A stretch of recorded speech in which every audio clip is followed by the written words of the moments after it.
Welcome to day number 5, or session 5, depending on how you're going through this program. Listen, yesterday we talked about the power and importance of energy in your body.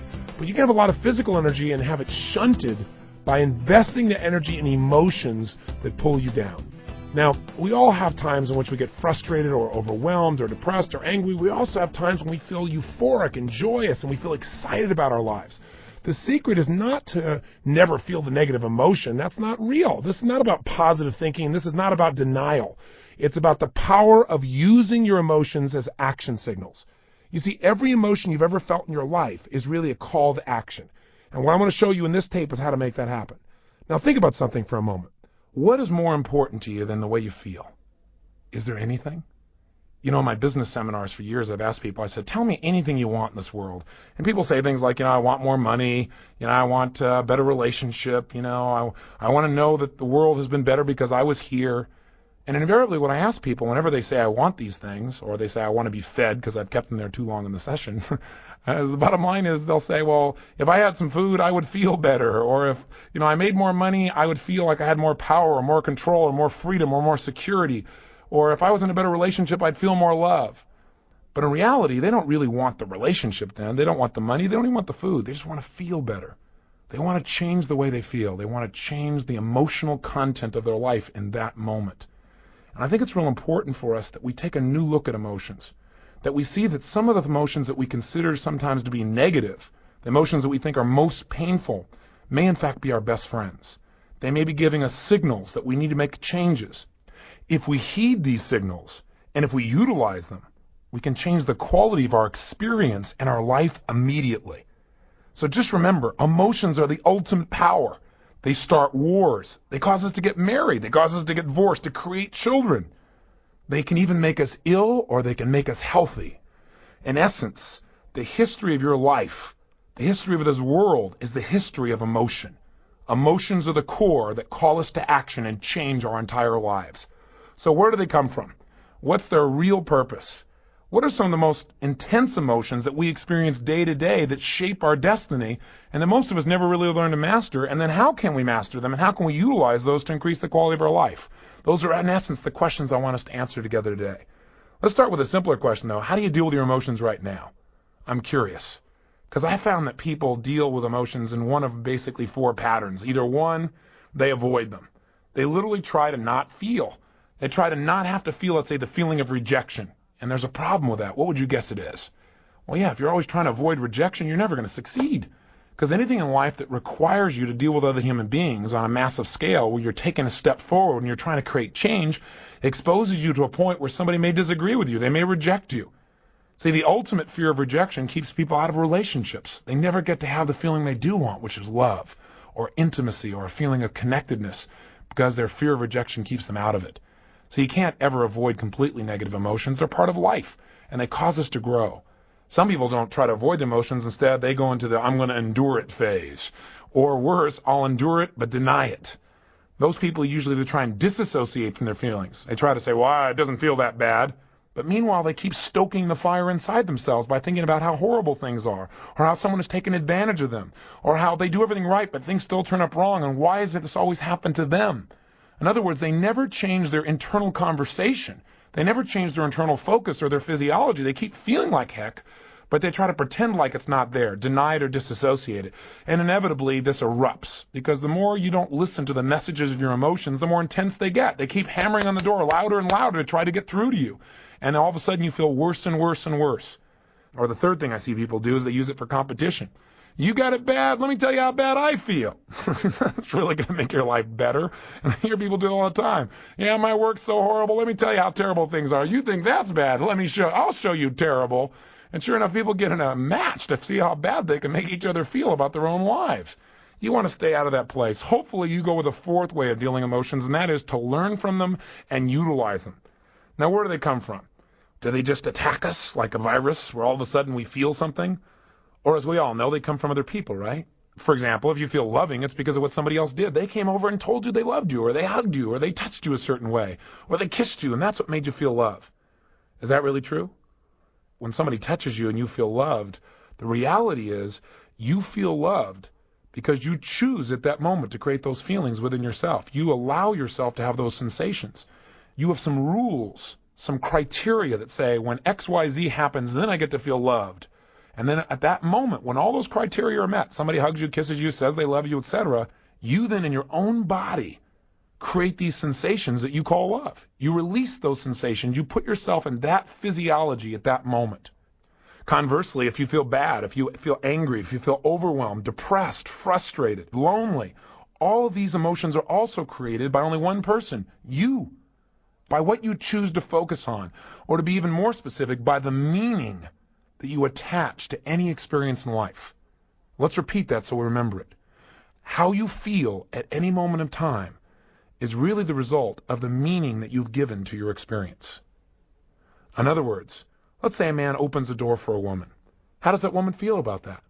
Well, the answer has nothing to do with the actual event, but rather her interpretation of the event, what she chooses to label that event as meaning. Some women feel demeaned by the process. How dare you, you male chauvinist pig? You can imagine how some guys look back and go, what is the matter with her? Because what it meant for him was respect. Or it may have meant for him he was doing it out of appreciation, or love, or just simple caring. See, what we feel is not based on our experience, but again, on our interpretation of our experience. It's the way we represent our experience that determines how we feel. And look again at that word represent. It means, if we spell it out, represent. In other words, something just happened.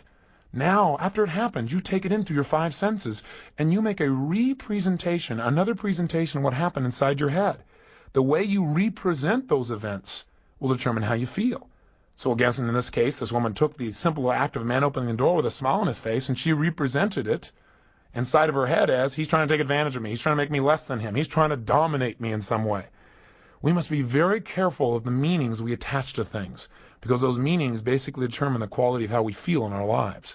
We must make sure that the emotions we feel are appropriate, that in essence they empower us instead of disempowering us. There are no negative emotions. There are no bad emotions. Every emotion serves us as long as we interpret it in a way that adds a powerful meaning to our life, something that moves us forward instead of backwards. Now let's go a step further. Why don't you just analyze the difference between two emotions for me, just by experiencing them if you would. Stop for a moment right now, and I want you to think about something that you'd like to have happen in the future. And what I'd like you to do is hope that it will happen. Just take a moment, stop for a second, close your eyes if you can. Now, if you're in a car, this is not a very useful exercise. Okay, you might have to hope with your eyes open. I hope you keep your eyes open while you listen to me here. But right now, I want you to think of something you want to have happen in the future and just hope that it will occur. Just hope. Notice how this feels. Now, I want you to notice, do you see like two different possibilities when you hope? I'm curious, do you see it working out, not working out? How does it feel to hope? Now, open your eyes, kind of change your state a little bit, move your body around, change your physiology. And then secondly, I want you to try another emotion. I want you just for a moment to close your eyes and think of this thing you want to have happen, but expect it to happen. Put yourself in a state of absolute expectation, where you absolutely expect, you know it will happen. And as you expect this will happen, as you know it will happen, you create that in your body. Right now, I want you to notice how that feels, and also notice how this is different than hope. And then as you do, open your eyes, and what was the difference? Now, when I ask people to do this in seminars, one of the first differences that people will tell me is that hope for them, when they hoped, they saw two different examples. They saw it working out. They also thought of the possibility of not working out. In other words, they held two different options of what was going to happen in the future, and they didn't feel very certain. When I ask them which one they like better, they always say they like to expect better than they like to hope. In addition, they'll say things like, well, I felt like when I was hoping that I was passive, but when I was expecting, I was active. I felt move forward. I felt more intensity.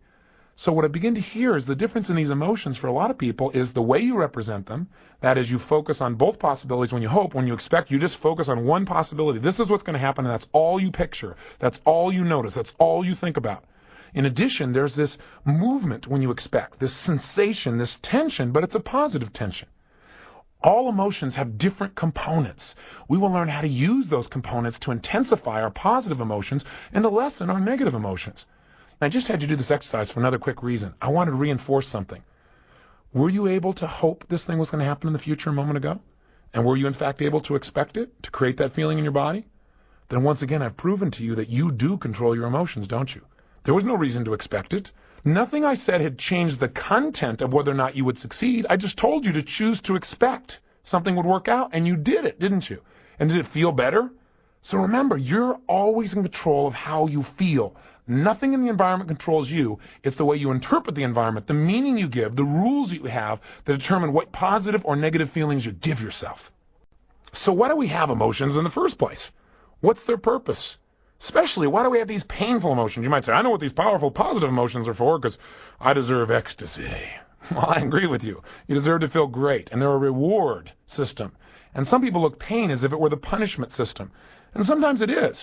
When we don't follow our own rules, when we don't live by our own values, by our own life standards, then we certainly give ourselves pain as a way to keep ourselves on track because we want to avoid pain. But I think negative emotions serve a very powerful, positive purpose. And that purpose I've already alluded to when we started this tape. Negative emotions are a signal that a change is needed. Let's think about this for a moment. When you feel an emotion like fear, an emotion that most people try to avoid at all costs because it's just too painful, or any variant of that emotion like worry or concern or terror, when you feel those emotions are giving you a signal. Rather than just try to avoid the feelings, you should listen for and notice the signal and utilize it. The signal of fear is you must prepare. Boy, that's a valuable signal. It's in your body for a reason. It's saying to you that something may be coming in the near future that you better be prepared for, either prepared to cope with or prepared to deal with. That's valuable information. We don't want to deny that emotion. We don't want to avoid it and pretend it's not there. That's how Niagara happens. That's how people get in trouble emotionally, physically, financially, in their relationships. They don't want to feel the fear that the relationship's not working out, so they pretend it's still going great. Until one day they find themselves 5 feet from Niagara Falls in a boat with no oars and going, oh shoot, it's too late. They take an emotional fall, a relationship fall. Make sure that these emotions serve you. And the way to make them serve you, I think, is to realize that every emotion has a message for you. And what you want to do is not make it wrong, not avoid it, not freak out about it, not make yourself wrong for feeling it, but to do 6 things. Number 1, identify what the emotion is. 2, acknowledge and appreciate the message it's offering you. 3, get incredibly curious about what it's offering you. In other words, how could you use this to make your life better? Is this really what you want? And do you need to change the way you're looking at the world? Do you need to change the way you're acting? Do you need to change the way you're communicating? And then 4, get yourself to feel reassured by seeing that, hey, you've worked this out in the past. You've made it through this emotion before. 5, get yourself certain that you can handle anything like it in the future by rehearsing using this emotion as a tool of empowerment. And 6, take action and change your whole life. Those 6 tools that I just whipped through real fast are in essence what we're going to learn to utilize, not just in changing how we feel, but using how we feel, even those negative feelings, to make our life better. Now, I want to mention something. You know, in working with people in Date with Destiny seminars, I've learned an incredible amount about human emotion. In order to attend the class, people have to fill out like an 18, 19, 20-page questionnaire, as it turns out to be for most people, describing every emotion that you feel in your life and what triggers it. You know, what do you value most about each of those situations? If there's any one thing I've learned by going through all of these forms, is that human beings seem to have unlimited ways of describing negative emotions. I get to read about how people get to be frustrated and insecure and lonely and bored and sad and angry and impatient and annoyed and anxious and unsure and guilty and unworthy and depressed and disrespected and humiliated. Can you believe I do this for a living? I can't believe this. But the good side is this. I get to also read about how they get to have joy, love, success, abundance, contribution, flexibility, creativity, power, impact, curiosity, wonder, beauty, spirituality, respect, sincerity, integrity, kindness, confidence, ecstasy, you name it. We have lots of pleasure we can have in our lives too. The challenge is that most people, though, spend more time in the negative. They spend more time trying to avoid those negative emotions instead of using them. So what I've tried to do is to sit down and say, okay, there are all these different ways of describing emotion.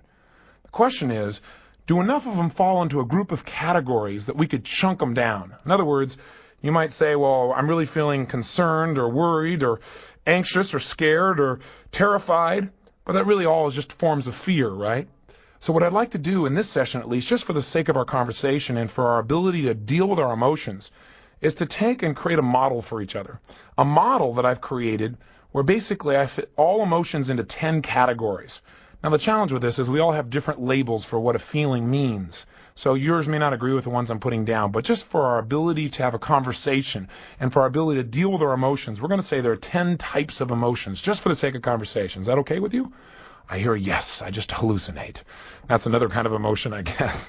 But here are the 10 emotions, and I'd like you to jot them down. Now, I know if you're driving in your car, it makes it a little more difficult. But if you can, take out your Get the Edge journal, and let's write down these 10 emotions. I'll wait for one moment. Moment's up.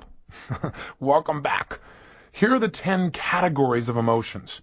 Here's the first one, uncomfortable emotions. You say, it's a pretty big category. You're right. But I'm basically describing here emotions that don't have a tremendous amount of intensity, but they do bug you, they bother you. Feelings of boredom, for example, or being impatient, or uneasy, or distressed, or maybe mildly embarrassed would probably fit under uncomfortable for most people. The second category of emotions would be the emotions of fear. Those could be things like concern, apprehension, worry, anxiety, feeling scared, or even terrified. These are all different types of emotions that we're going to relate, for sake of our conversation, to fear. The third category of emotion I call hurt. Any kind of feeling you would link to hurt. And we're going to talk about how most of our feelings of hurt come from a sense of loss. Fourth category, anger.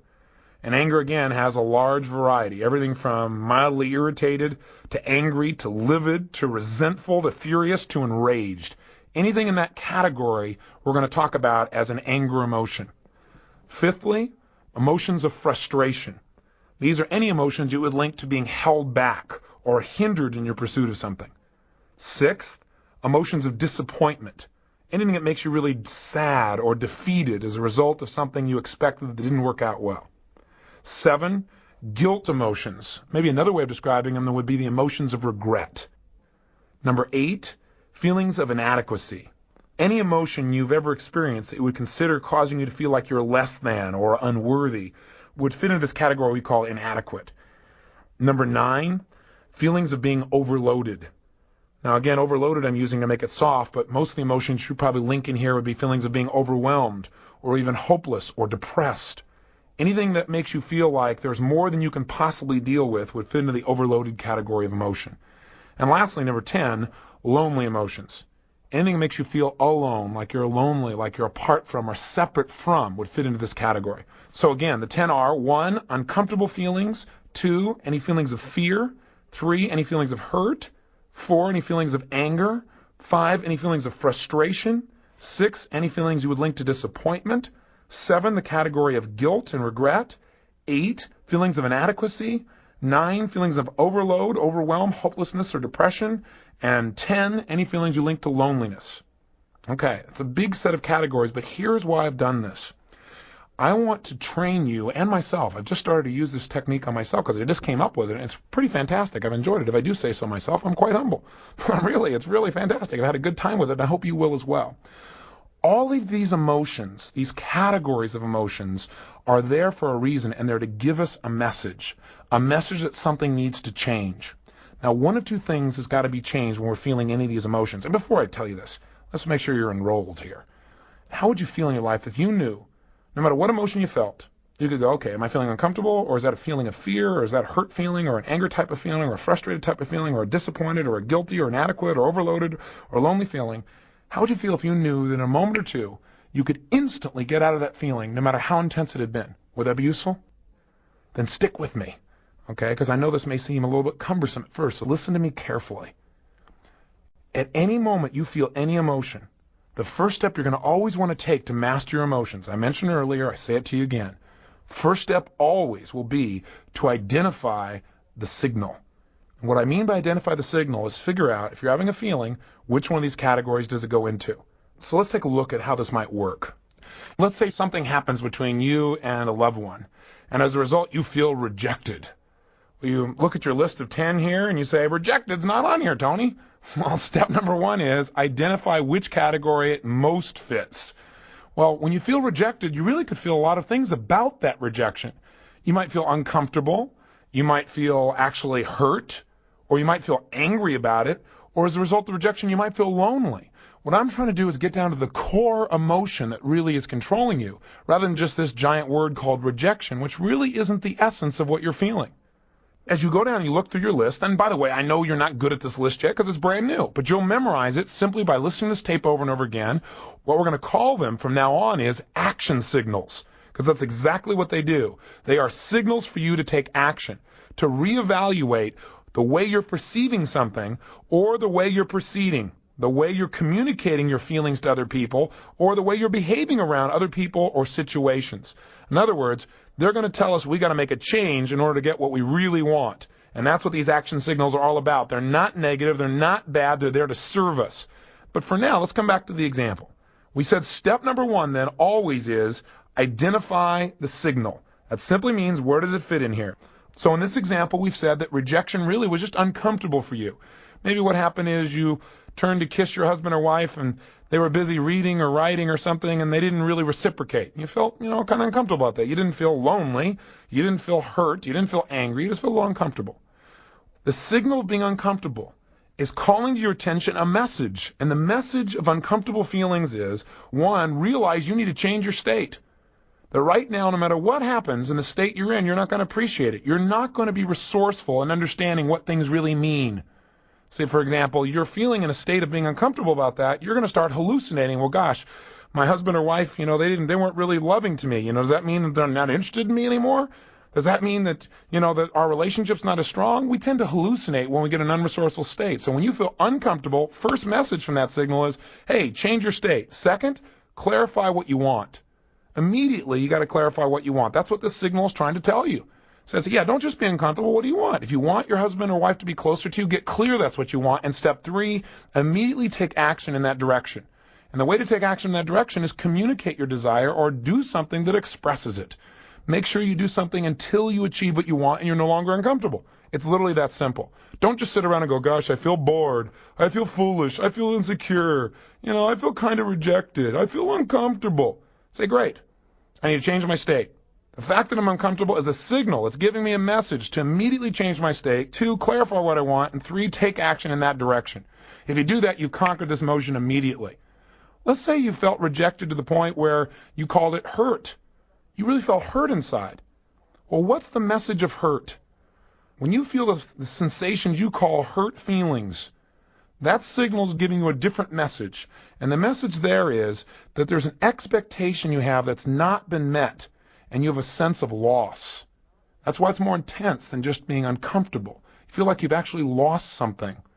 Now, the challenge with this, as with all these emotions, is that when you identify the message, you must immediately clarify what has to be changed. I've mentioned this twice on the tape in passing, but I want you to hear this right now. Whenever you have what you used to call a negative emotion, you're now going to call an action signal. You know that action signal is signaling you need to change one of two things. Either your perception or your procedure. Now let me clarify what I mean by that. Your perception might be, for example, that, gosh, you feel hurt. You feel like your husband doesn't love you so much anymore, or your wife doesn't love you so much anymore because, gosh, when you first met, boy, all you had to do was, look at them and they dropped their newspaper and came over and hugged you, and now they don't. You have a sense of loss, and that hurts you inside. And that hurt is a lot more painful than the feelings of just being uncomfortable. The point, though, is this. Is this an appropriate emotion for you to feel based on this situation and this time with this person? And that's really the question we want to ask ourselves whenever we have an emotion. We know that when we have that signal, we need to first identify it, and then secondly, immediately appreciate this signal is offering us a message, and the message is we need to change. Again, our perception or our procedure. So our perception might be, person doesn't love me. Do we need to change our perception? Do we have some rules that are inappropriate in this situation? And the answer here probably is yes. Wouldn't you agree? This person is just wrapped up in what they're doing because they're just immersed. It doesn't mean they love you any less. What this emotion is telling you is you need to change your perception because otherwise you're going to feel pain for no reason. You might also look at this same situation as a symbol that you need to change your procedure. Procedure means the way you're proceeding with this information. In other words, what this may be is a signal to you that you really aren't communicating your real needs to your husband or to your wife. Maybe what you need to do is change your procedure, and instead of feeling hurt or instead of feeling uncomfortable, turn to your husband or wife and say, honey, I know you're wrapped up in your work. I know you're totally immersed. I know you're trying to do stuff that supports the whole family here. But you know what? I just need, 3 minutes with just you and I, because I really need right now to just feel loved by you. I need to hold you. I need to feel connected to you. Now, if that person starts to get upset, Obviously, you're getting feedback that your procedure still didn't work. You have to be a little more flexible, a little more creative, or maybe a little bit more loving in the way you do it. Or maybe change the timing in which you go about something. But that's changing procedure, changing the way you communicate. Or another way of changing procedure might be it's a signal that says that the way you're communicating to your husband or wife doesn't make them want to make you feel loved right now. That your present behavior may be turning them off. For example, let's say you feel rejected by them because when you come in the door, they don't rush up and give you a hug. They're immersed in something. Now, how do you respond to that? Well, what a lot of people do when they feel rejected is they feel uncomfortable with it, or they feel hurt, or some people get angry when they feel rejected. Now, what's the message of anger? The message of anger is you have a standard for your life, something that's important to you, and it's not being met by another person, or maybe even not being met by you. Sometimes we get angry because we're not living our own standards, huh? So let's say as a result, one of your standards is that people who love you, they run up and they greet you in your home. They don't do that today. Well, you feel angry. One of your standards has been violated. Something you believe important is not happening, and now you're angry about it. How do you respond now to your spouse who doesn't even know what's going on? Maybe you give them a dirty look, or maybe you make some snide remark, or you find something wrong with what they're doing. As a result, this person may very well purposely reject you. Now when you're feeling this rejection, you're feeling this hurt or this anger, and you say, okay, this anger means I have a message here, a signal. Signals I need to change either my perception or my procedure. Maybe you don't need to change your perception. Maybe they really are rejecting you deliberately. Maybe the procedure is not only how you communicate, but how you're behaving. Maybe you need to look and say, you know, I'm not treating this person in a very loving way. No wonder they're giving me this feedback. I need to change me. Are you following me so far? So we're always getting the message. We're identifying the signal. We're appreciating the message and knowing the message is telling us we either need to change our perception or our procedure. The way we're communicating, the way we're behaving. I know this may sound complex at first, but I play this tape back and listen to this little section a couple of times. You'll get this down. I want to change either my perception or my procedure, the way I'm communicating to this person or the way I'm behaving, or just the way I'm looking at the whole darn thing and making it so I don't have pain. I need to look at things, communicate, or behave in a new way. That's the message of pain. Let me say that again because I think you'll get this one. If you're feeling pain, it's a message. You need to change the way you're looking at things and therefore what they mean to you, or change the way you're communicating your desires or needs to someone, especially if the pain involves somebody else, or change the way you're behaving, the way you're treating others, and that'll get you a new response. That's in essence the basis of all these action messages. They're telling you, you got to set a new outcome and move in a new direction. Otherwise, you're going to stay in pain. And by the way, let me mention something to you. If you ignore a message, if you ignore one of these signals and these action signals, whether it be the signal of feeling hurt or fearful or angry or frustrated or disappointed or overloaded, that signal doesn't go away. It intensifies. You'll feel even more hurt, even more angry. It intensifies until one day you get smart enough to say, hey, I got to change something here. I got to change my expectations, the way I'm evaluating this thing, the way I'm looking at things, the way I'm feeling about it, or the way I'm communicating what I need, or I got to change the way I'm behaving, period. I'm going to keep feeling this until I make one of those three changes. It's that simple. Next, once you've identified the signal, i.e. you've identified, you said, I was feeling rejected, and what that really means is I'm feeling uncomfortable, or it really means I'm feeling hurt, or angry, or lonely, or whatever. Then the second step is appreciate the message. Respect that emotion. Don't make your emotion wrong. So many times we say, well, I don't want to feel rejected, or I don't want to feel bad, or I don't feel angry, I don't want to feel hurt. Don't do that. Appreciate it. It has a message for you. It means you got to change. But it also means something very specific depending upon which emotion of these 10 categories. So before I go any further, let me review with you what the messages are that each one of these 10 signals is giving you. We've already said that if you're uncomfortable, the message is simple. You got to change your state, clarify what you want, and take action in the direction of what you want. And immediately you won't be uncomfortable anymore. If you're feeling category number 2, emotions of fear, whether it be concern or apprehension or worry or anxiety or scared or frightened or terrified, no matter what intensity it is, any one of those still are fearful emotions, and fear emotions deliver one message to us. We need to prepare ourselves to deal with something or to avoid the negative consequences of something that's coming up, something that's about to happen, a situation or event. Basically, fear is get prepared. Get yourself so you can deal with something, and that's a valuable message, isn't it? Now, the problem is what most of us do is we get fearful, and we don't take the message. We either try to deny the fear and act like we're real strong, and all it does is get stronger and stronger, or worse, we just surrender to the fear and we don't get the message. All we do is we get caught up in the emotion and we get more and more scared and we amplify it. And we start thinking of the worst that can happen rather than figuring out, okay, what do I need to do to be prepared, to avoid the negative consequences and make this work? For example, people have fear of failure. That's a valuable fear. It's saying get prepared so you won't fail. You might have a fear because the IRS is coming to visit you and you get a little note in the mail. You get this feeling of anxiety. That's probably a useful fear, right? It's probably saying to you, hey, you better go get all your paperwork in order. If you didn't have that message, if it wasn't painful enough, you might slough it off. They might show up and it may cost you a lot of money, not because you weren't accurate or honest, because you weren't prepared. Same thing happens if somebody asks you to give a speech and you get a little fear inside. Maybe it grows into anxiety. The more intense it gets, the more we tend to surrender to the emotion rather than get the message. That's why we may want to convert fear and say, well, I'm a little concerned. And what I'm concerned about is I need to prepare for the speech so I do the best possible job and I'll feel confident instead of fearful. Now, again, with each of these emotions, we want to hear the message and see is the message appropriate. You may already be prepared. You may be as prepared as you can get. There's a limit to what you can do, right? There's a point where you have to have some faith. At that point, you might just have to say, you know what? This is a message I need to change my perceptions, not my procedures. I'm prepared by my procedures. I know what to do. I know how to do it. But I got to stop focusing on this thing being the worst possible situation. I just need to decide to become confident now, to focus on it working instead of it not working.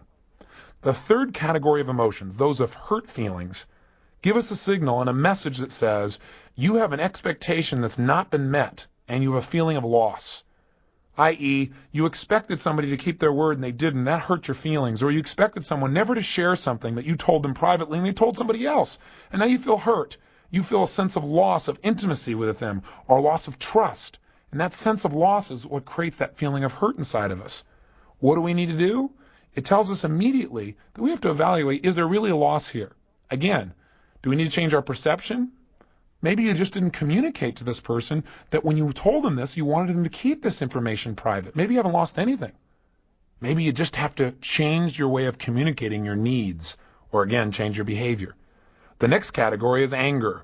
That's the fourth category. And again, emotions like irritation or feeling livid or furious or enraged or resentful, all of these fit into this category. Any of these emotions are simply signals giving you a message, and the message here is that an important rule that you have in your life has been violated by someone else or maybe even by you. See, when we think something's really important and somebody violates that rule, we get upset about it. How we deal with that upset will determine a great deal how much pain or pleasure we really experience in our lives and how close we get to other people or how much we push them away from us. In other words, if somebody violates your standards, that's the message.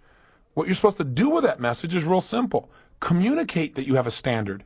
Communicate that you know it's only your rule. It isn't necessarily their rule, but you need their help. So if we use the earlier example where you shared something in confidence with someone, but you didn't tell them it was in confidence, you expected them to know that, and you didn't just feel hurt, you felt angry about it, then the bottom line is instead of beating that person up, you need to go to that person and communicate in a different way. Right? Change the way you're communicating. Change your procedure. And say, I know you didn't understand this to be private, but this is really important to me, and you need to deal with it as quickly as possible. Anger is usually an outgrowth of hurt. In other words, when you're hurt, you have a feeling of loss. Something you expected didn't work out. When you're angry, it's because it's something you think is really important that wasn't handled, or you've got a lot of hurts that have built up and you've not expressed them. You've not communicated them. So anger is usually a signal that something you believe is really important has been violated by someone or yourself, or that you've had a lot of hurts that you've not expressed that have built up until their anger. How do you deal with it? Change your perception. Maybe this person wasn't trying to hurt you at all. Change your procedure. Communicate better what your real needs are, or change your behavior. Tell people up front, hey, this is private. Promise me you won't share this with anybody because it's real important to me. Either way, you'll get out of your anger quickly. It's simply a signal that says you need to clarify with the people what your rules are and get them to agree to meet them, or you need to compromise them possibly. Some things you get angry about, you're going to get angry about for the rest of your life. And you better identify those things and realize that those are just your standards. They're not everybody's standards. And if you go around being upset because everyone doesn't live by your rules, you're going to be upset your whole life. So again, maybe you need to change your perceptions, change your rules so that life is a lot simpler and a lot less painful for you. The fifth category of emotions, frustration. These action signals are telling you you need to change your approach to achieving your goal. Whatever you're going after, you're not going to get it the way you're doing it right now. That's why you're frustrated. You keep trying to get the same result by doing the same thing over and over again. There was a definition given a long time ago about insanity. They said insanity is attempting to get a new result by doing the same thing over and over again. It'll never work. So you've got to change your approach. When you feel frustrated, just know, hey, that's a message. I got to change my approach. I need to be more flexible in the situation. Category number 6, disappointment. If you start to feel disappointed, that's a signal. And that signal is bringing you a message. And the message is that you need to realize that an expectation you had, an outcome you're going after, is not going to probably happen unless you change your expectation and make it more appropriate for the situation at hand. In other words, maybe you wanted something to happen in too short a period of time. I was doing a seminar about a week ago, and I was in Fort Lauderdale. And I was in the restroom, and this man recognized me and came up to me. It's always interesting when you're in a restroom and people come up and ask you for advice about how to change their life. It seems a little inappropriate. But anyway, the bottom line is it made me uncomfortable, actually, and I guess I had to clarify that I needed to change my state, clarify what I wanted, and take some new action, which I did right then and there. I won't give you the details. But the bottom line is, this man told me, he said, gosh, I'm hoping you can help me and turn my whole life around. He said, because I've been doing everything I know. I've been listening to every tape there is. I read every book, and I've been doing it all, and nothing seems to be working. He said, I feel like I'm so disappointed. I did everything but he said, and my life still isn't working out. He said, I just feel like I just could take my life. And I said, well, you want some help?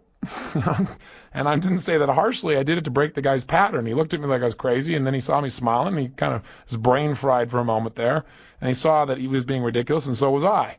And so he said, well, I said, listen. I said, what you need to realize is that the reason you're disappointed is you're getting feedback.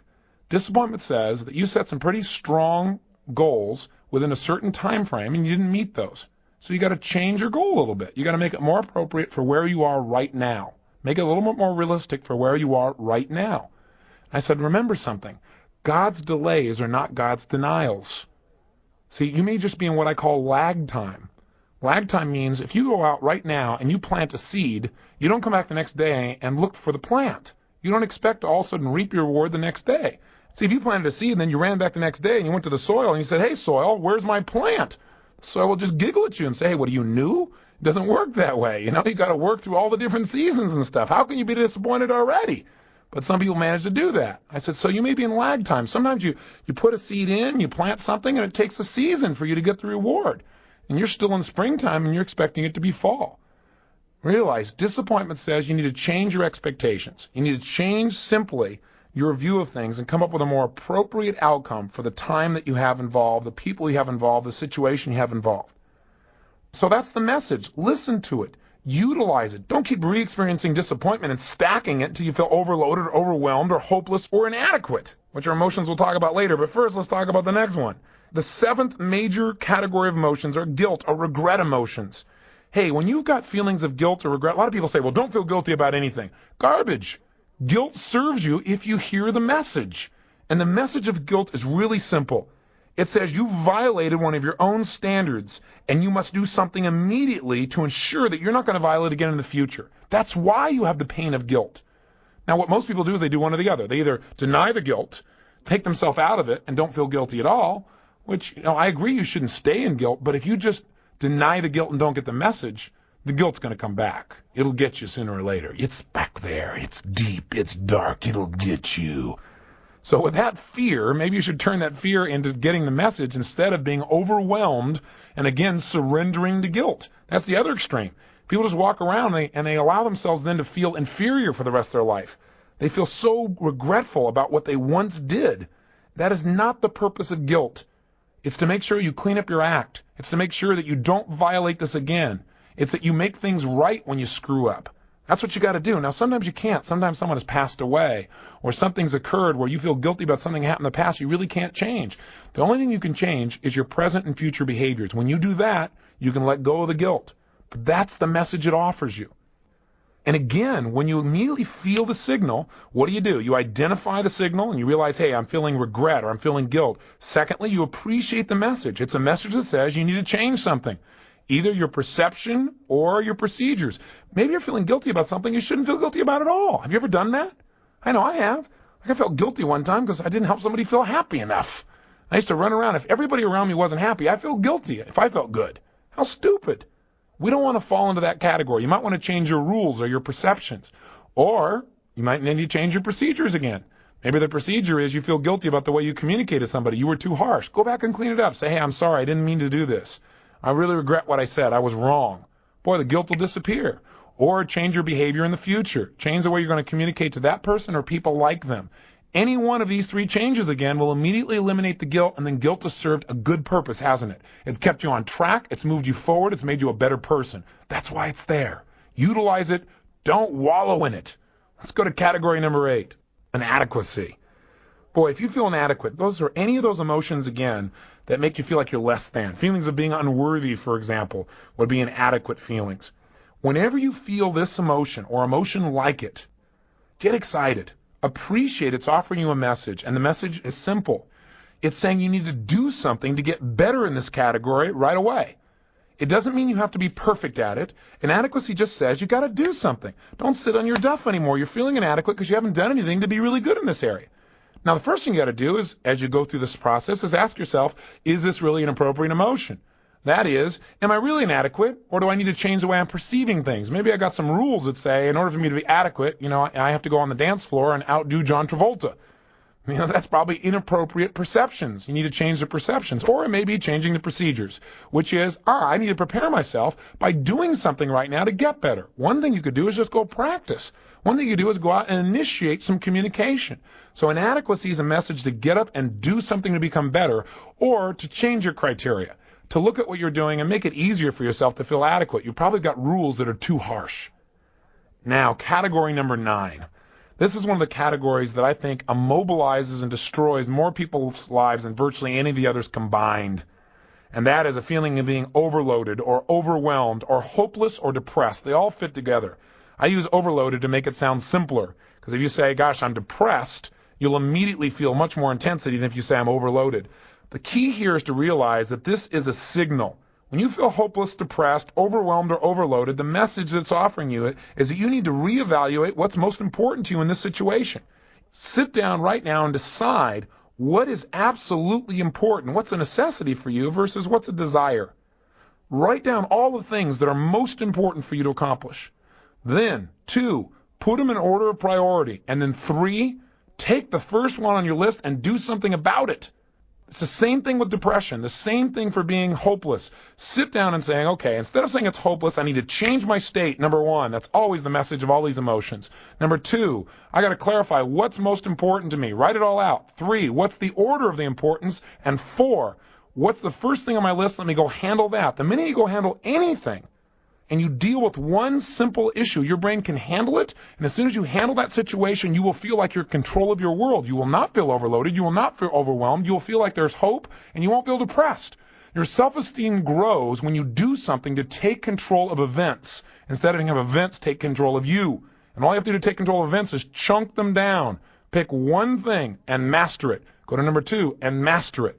The message is simple. You're trying to do too much in too short a period of time. You're looking at the whole world and expecting everything to be perfect overnight, and you're feeling like you can't handle it all. Chunk it down. Here's the final category. Category 10, feeling lonely. Have you ever felt really lonely? Gosh, I don't think there's anybody alive who hasn't. But what does it mean when you feel lonely? What is the message that you should get from that signal? I think the message is really simple. What we really need at that moment, the message is telling us we need a certain connection with people. The challenge with that message is a lot of times people take the word connection, or the idea of the need for a connection with another human being, and they make it into a sexual connection or instant intimacy. And then they feel frustrated because even when they have that, they still feel lonely. What we really need to do is identify what kind of connection. Maybe you do need an intimate connection. Maybe you just need some basic friendship, or someone to listen to, or somebody to laugh with, or someone to talk to. It's real important when we feel lonely to just say, hey, this is really neat. What's great about being lonely is it says I really care about people. I love to be with people. And I need to find out in what way I want to be with somebody right now. And then take an action immediately to go in the direction we want. In other words, all 10 of these emotions are a message to our brain to say, hey, what you're doing right now isn't working, and you need to change it. You need to change your perception, change what criteria you're using, your way of looking at things that makes you feel this way, because your perception is not appropriate. Or change the way you're communicating. You're not communicating things in a way where people know your needs, or just change your behavior. What you're doing isn't working. Change your approach. So whether it be fear, where you're saying, hey, what you're doing is you're not prepared enough. Get more prepared. Or change your perception. You are prepared. You're just making a criteria for yourself. You have to have too much to feel prepared. You're feeling fearful because your criteria are too intense. Your rules are too hard to meet. Change it and look at it and see that you really are prepared. Or there'd be something like regret. where again your brain is saying, hey, something you did isn't working. You broke your own rules in a way that doesn't work for you. Either you really didn't break your rules, your perception's unfair, or you broke your rules and you need to change it. You need to do something so that you will never again break these rules. You'll never again go through this kind of pain because it's not appropriate. That's in essence how we want to deal with these 10 emotions. And what you want to do is get to know these 10. Review them over and over again so that when, hey, you have an emotion and you say, my gosh, I'm feeling jealous. First step, identify the signal. Which of these 10 categories does it fall into? Well, gosh, jealous, what is that? Do I am feeling angry feelings or am I feeling fearful feelings about the jealousy? You might say, well, I'm really feeling angry. Well, then there's a standard that I have that's been violated. First step, do I need to change my perception or my procedures? As I respect the emotion, what is the meaning I should take from this? What's the message? Well, maybe, the fact that they said hello to this other person, maybe I need to change my perception. Maybe that's not so bad. Maybe I shouldn't feel jealous about that. Maybe that's an unfair rule, an unfair way of looking at things. Or maybe I need to communicate my needs. That it wasn't just a conversation, it's giving that person a kiss like that doesn't meet my rules, and I need to communicate that to that person so they know, so that they can respect my values, so they can respect what my needs are.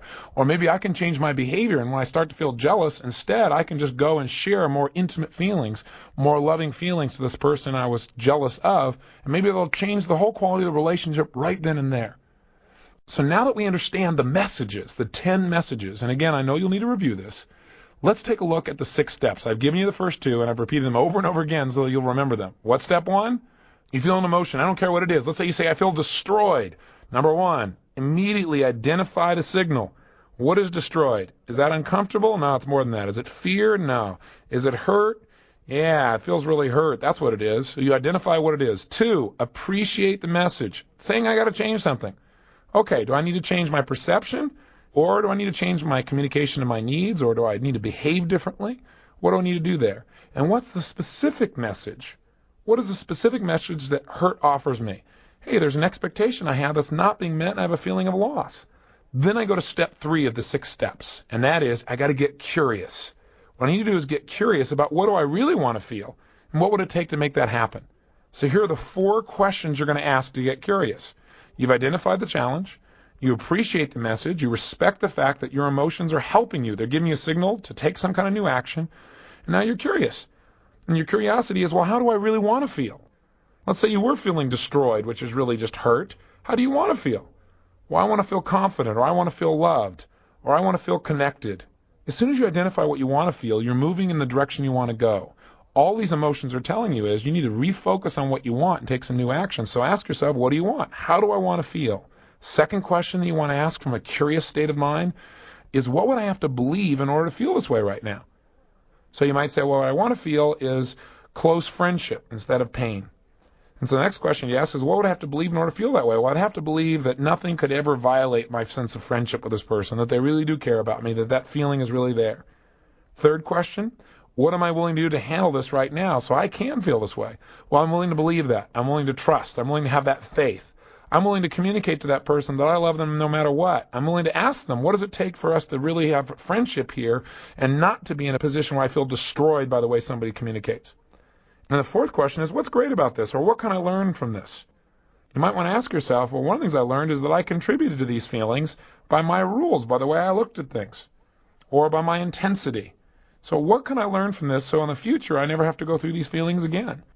Again, if you can get curious about your emotions, and what created them, and what you can learn from them, and how you can make sure you don't have to go through the pain again, then sure enough you can accelerate your growth in life, experience a lot more pleasure and a lot less pain.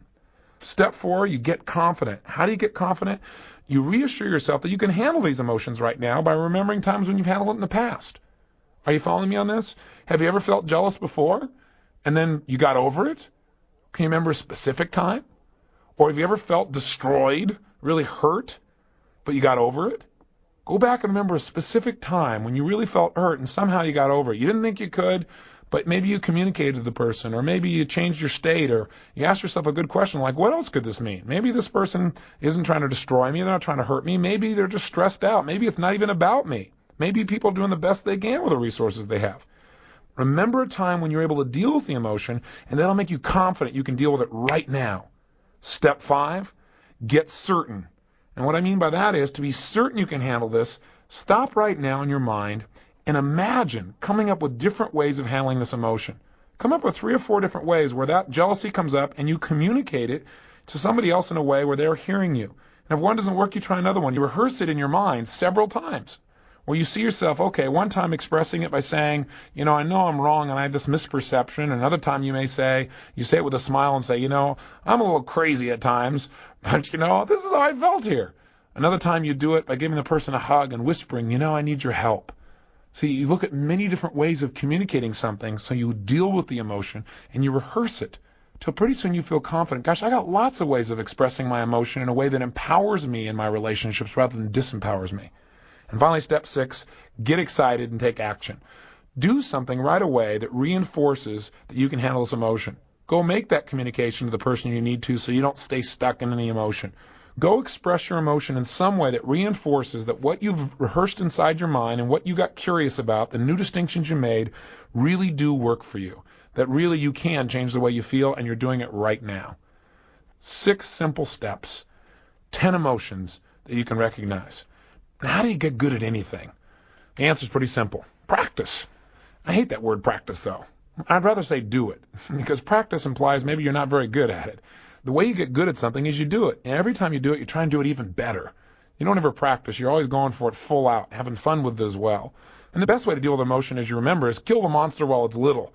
Make sure you deal with those anger emotions when they're at the level of a little bit irritated, not when they're in rage. If you handle them at the level of a little irritation, they're a lot easier to deal with. Also, remember the tools you've already learned.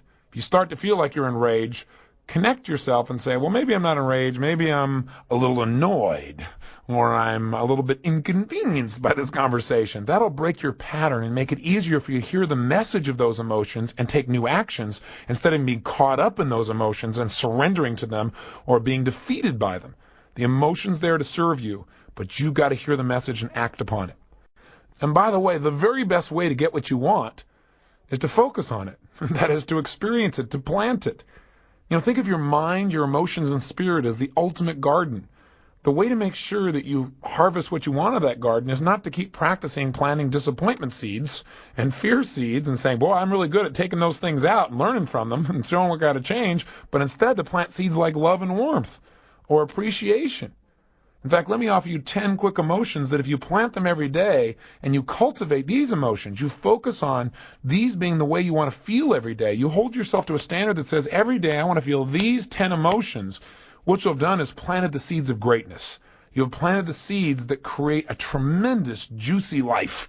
A life where you don't need a lot of action signals because you're already acting. You're already living life at its fullest. See, a weed in your garden is a call to action. It's not negative. It's a call to action. It says, you've got to do something. You've got to pull this out. And that way things can grow. Well, one of the easiest ways to keep the weeds out is to keep cultivating the kinds of plants you want right there in the garden so that their roots are bigger and deeper and stronger and there's not much room for weeds. Here are the 10 emotions that add juice to life. And you want to cultivate them. Number 1 is love and warmth. Listen, if you want to create a behavior, I don't care what the behavior is, the best way to get yourself to do something is put yourself in an emotional state where that behavior is automatic. Let me give you an example. If you want to have close relationships and do the things that make you close to other people, the easiest way to do that is to cultivate an emotion of being loving and warm. If you put yourself in a loving, warm state, you don't have to think, well, what should I do to make my relationships work? It just happens automatically. The second set of emotions is to be appreciative and grateful. That also builds relationships. If you're always feeling loving and warm and appreciative and grateful, then you're going to do whatever's necessary. You're not going to even think about it. You're going to do more than's necessary to nurture the people around you, and you'll have that deep feeling of caring. Third emotion is curiosity. Gosh, if you really want to grow in your life, learn to be curious like a child. Children know how to wonder, and that's why they're so darn happy. That's why they're never bored. So you want the cure to boredom? Be curious. And if you wanted to get yourself, let's say, to study more, and you're in school, and you're trying to push yourself to study, that's a hard behavior to create. But if you're curious, studying's automatic, isn't it? You don't have to work at it. Cultivate the emotion of curiosity, and life becomes an unending study of joy. 4, get excited and passionate every day. See, excitement and passion add juice to anything. I think it was Benjamin Disraeli who said, man is truly only great when he acts from his passions. Passion adds to life enjoyment.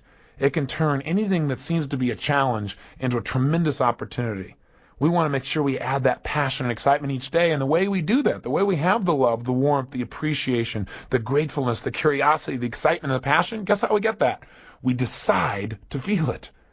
You see, I teach people in my Date with Destiny to create what I call a code of conduct. It's a set of emotional states that you put in front of you, and you say that every single day you are committed to live those emotions, even if things don't go well, even if it rains on your parade, even if all your expectations are not met. You choose to feel this way anyway, because cultivating these emotions makes life work. And out of these emotions, it causes you to do the things that make life for you successful in every sense of the word: mental, emotional, social, spiritual, intellectual, physical, financial, every sense of what success can mean for all of us. So we want to cultivate each of these emotions. Fifth major emotion to cultivate: determination. Hey, you want to go on a diet? You want to get yourself to follow through? It's really hard to do, isn't it? Most people fail because they try to push themselves to go on a diet rather than putting themselves in a state of determination. See, if you're determined, now a diet is easy because you're in an emotional state where the appropriate behaviors happen automatically. The sixth powerful seed to plant to make your garden grow with joy and passion and energy: flexibility. Boy, if there's a seed to plant that will guarantee success, it's the ability to change what's going on. All those action signals, all those things you used to call negative emotions, are just a call to be more flexible. Be more flexible in the way you evaluate things, your perception of what things really mean. Be more flexible in the way you communicate. Be more flexible in your behavior, and your whole world changes. The seventh major emotion: confidence. When you're confident, you're willing to try things. You're willing to put yourself on the edge. You're willing to really experience that one emotion that every single religious book on the planet talks about: faith. Now, one way to get confidence, one way to develop faith, is to use the muscle more often, to practice it, to exercise it. I often ask people, are you confident in tying your shoes? And people say, well, of course. I say, how confident? They say, absolutely confident. I say, how come? They say, well, because I've done it a few billion times. Well, if you want to have confidence, the best way to have it is exercise it every day. Utilize it. Have some faith. Have some trust. Choose to be confident in a situation, and you'll discover that you're going to do well. For example, most people are fearful about things that they think someday may happen, and they feel bad about it in advance. How many of the things you used to be fearful about never came about? Just think, if those times you'd chosen to be confident, you would have reinforced that confidence is the way to live. Choose confidence over fear. 8, be cheerful. Gosh, I added to my values list cheerfulness not long ago, and when I did, people around me commented, God, there's something about you. You seem so happy. I thought I was always happy. But you know what? There's a difference between being happy on the inside and being cheerful. Being cheerful means that when you're happy, you tell your face about it. That everything works together. That when you're communicating with people and you're feeling happy on the inside, they feel happy being around you. It means that you're trying to be happy in a way that not only makes you feel happy, but the people around you as well. And cultivating that emotion enhances your self-esteem, makes life more fun, causes people to respond to you in a way where you need a lot less of this stuff like fear and hurt and anger and frustration and disappointment and overload and depression and guilt and feelings of inadequacy. All those seem to disappear in an environment that's cheerful. Cultivate this emotion. You won't need so many of those action signals to get your attention. Here's number 9, feeling healthy. Gosh, feeling physically vibrant and healthy is a great way to make sure that anything else bounces off you. Have you ever noticed how when you've got tons of energy, you feel alive, you feel vital? The challenges, even the challenges that used to really destroy you, you seem to handle so much better, so much easier. It's like those action signals aren't really necessary when you feel vibrant and alive. Cultivate the feelings of being healthy and practice the things you know will make you feel physically vibrant on an ongoing basis. And finally, the 10th seed to plant, maybe one of the most important ones of all, is a sense of contribution. If every day you can feel like what you do adds something, more than just to your own life, but to others as well, then life takes on a new, deeper sense of meaning. I think we all have a need to feel like our life matters, like because we lived, other people's lives were better, they were greater, they were more enjoyable. We all want to leave our mark. And each day we can do that in little ways. We can do it by the way we smile at somebody we don't even know, or by giving a compliment, or just by appreciating someone who really needs to be appreciated. So often people get angry because they don't feel appreciated. Maybe the next time you start to feel angry, just realize that you've got a standard there that says, if I do this, people have to respond to me. And maybe that's inappropriate. Maybe from now on, you learn to make yourself feel good. You learn to appreciate yourself, or you learn to communicate to people and say, I'm not feeling very appreciated. I love a few strokes here or there. And you know what? You get yourself out of anger in a heartbeat. You've taken on a new task, a new direction. But in your own life, why not every day just focus on how you can contribute and how you already have contributed? Notice the little things you do to support other people. They'll make you feel good about yourself, and it'll make you want to do even more. And the more we contribute, the more addicted we get to giving more to other people. And if everybody in life got addicted to this feeling of contribution, imagine what the world would be like. So those are the 10 seeds: love and warmth, appreciation and gratitude, curiosity, excitement and passion, determination, flexibility, confidence, cheerfulness, health, and a sense of contribution. Plant these emotions daily and watch your whole life grow with a vitality like you've never dreamed of before.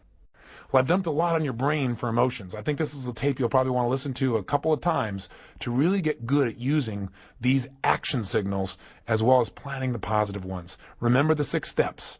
Identify the signal. This feeling I'm having right now, which of these 10 categories does it fit into? 2, appreciate the message. Respect it. Don't make the feeling wrong. Just immediately look at it and say, okay, this is a message. I need to change something. Number 1, maybe I need to change the word I'm using. Maybe instead of being devastated, I'm a little concerned. Maybe I need to change my perception or my rules about this. Maybe it's inappropriate to feel this way. Or maybe I need to change my procedures. In order to get out of this emotion, I need to communicate more effectively and tell people, this is really what I need. I want to meet your needs too. Can you help me out with this? Or maybe I need to behave differently. Maybe I need to just treat people differently and they'll treat me differently and I won't feel this hurt or this anger or this depression or this upset. Or maybe I need to be more flexible in my behavior and then I won't feel like I'm stuck anymore. I won't feel so frustrated. Again, I've got a lot of choices. 3rd, get curious. Get curious about what you really want. Ask yourself, what do I really want in this situation first? 2nd, what would I have to believe in order to feel that way right now? Maybe you already believe it and can start feeling that way instantly. 3rdly, what am I willing to do to make it the way I want it? And 4thly, what can I learn from this? What's great about this? Did I contribute to this? And how can I make it better so I don't have to experience it in the future? How nice to be able to move on. 4thly, get confident. Remember times when I've dealt with this. Remember some specific times you dealt with this emotion and you handled it. You turned it around. We all need a little hope, and one of the best places of hope is that we've handled it in the past. Hey, I've done it in the past, so I can probably handle it in the future. I can probably handle it right now. And then get certain, number 5. Get certain because you're not just confident about the past, but rehearse in your mind. Imagine dealing with it coming up in the future. Situations where it would have come up, and now you handle it easily. The best way to get good at something is practice it. And there's a good thing to remember. Our brain can't tell the difference between something we vividly imagine and something we actually experience. So if we imagine dealing with it enough times, we'll start to feel absolutely certain we can deal with it in the future, and we will. That mental program will be in place. And finally, get excited and take action. Go out immediately and use your new feeling and take some kind of action that supports you in expanding your sense of freedom, your sense of love, your sense of appreciation, gratitude, curiosity, or whatever emotions you want to feel more of. And finally, I'd say this to you. If you remembered nothing else from this tape but this one thing, it's probably the most important thing for you to remember about emotions. Every feeling you have, good or bad, is not based on the actual reality of life, but rather your interpretation as to what things mean. And remember, nothing in life has any meaning except the meaning you give it. So if you don't like the way you're feeling, change the meaning. And the way to do that is ask one question. And again, if you remembered nothing else from this tape, remember this right now. Whenever you start to feel bad, ask yourself this question: what else could this mean? You start to feel like somebody's hurt you. What else could this mean? Maybe they didn't mean to hurt me. Maybe what this means is that they're just frustrated in their own life. They're just confused. They don't know what's going on. They're scared. I wonder what's going on with them that makes them treat people this way. What else could this mean? Whenever we get absolutely certain we know exactly what things mean, we tend to create some pain for ourselves. So if you start to feel like you're in pain, what else could this mean?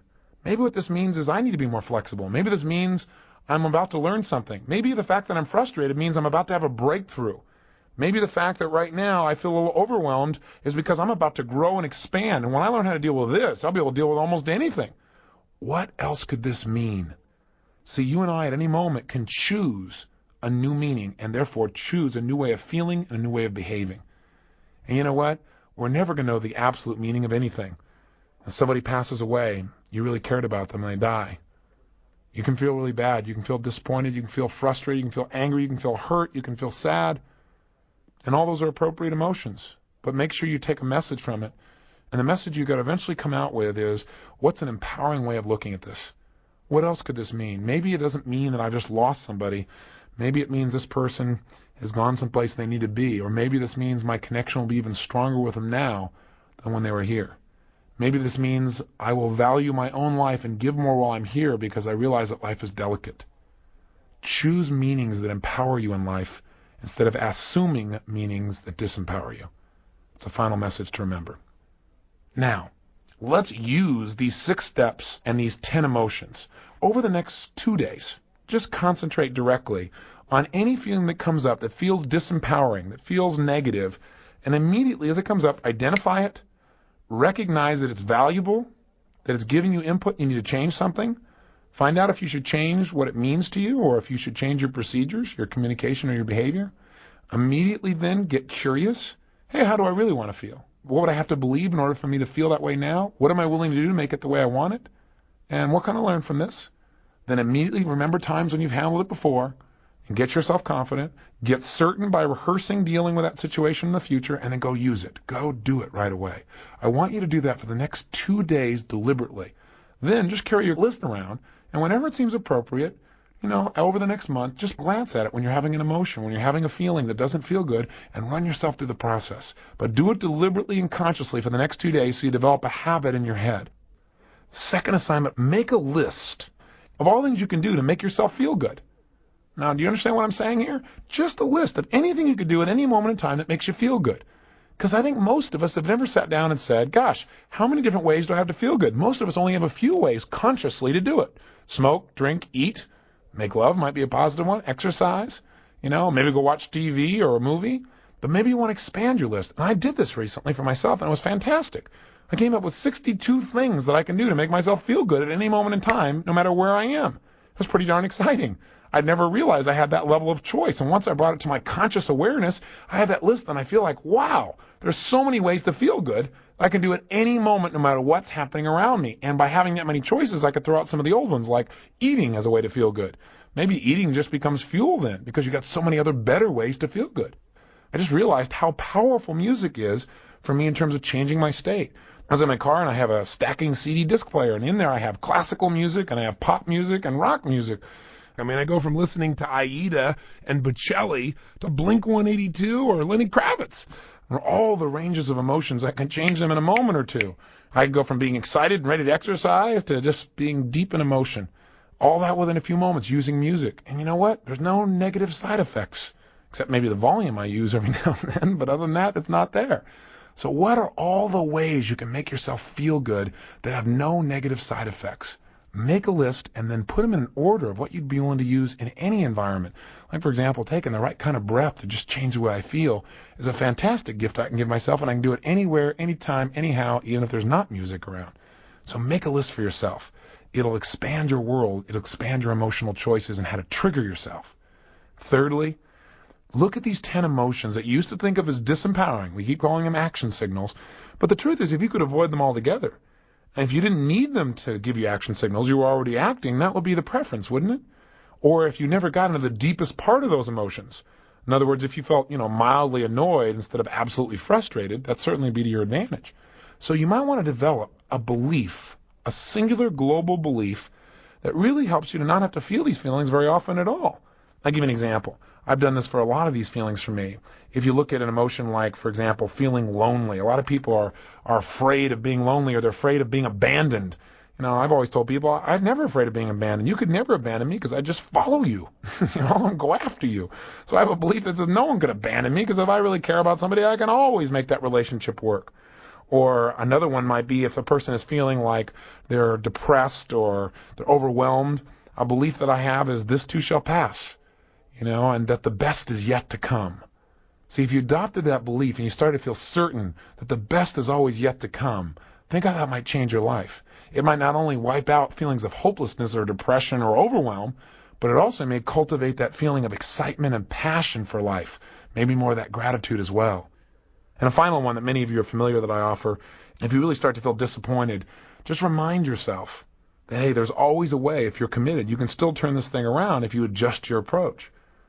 Maybe an antidote to feeling angry towards someone or hurt by them would be to remember that people always do the best they can with the resources they have. And lastly, just remember, nothing in life has any meaning except the meaning you give it. If you don't like the way you feel, choose to create a new meaning. Have fun with your emotions. Play with them. Learn from the ones that used to be painful. And choose to live and enjoy and experience the ones that create for you tremendous pleasure. And by the way, our next session is on finances, on money. And money is driven by our emotions. I mean, how you feel determines whether you spend or don't spend, whether you save, whether you give up. It's still an emotional device. That's why we want to cover our emotions first. So until tomorrow, my friends, smile big, enjoy your life, convert pain into pleasure, and most of all, live with passion.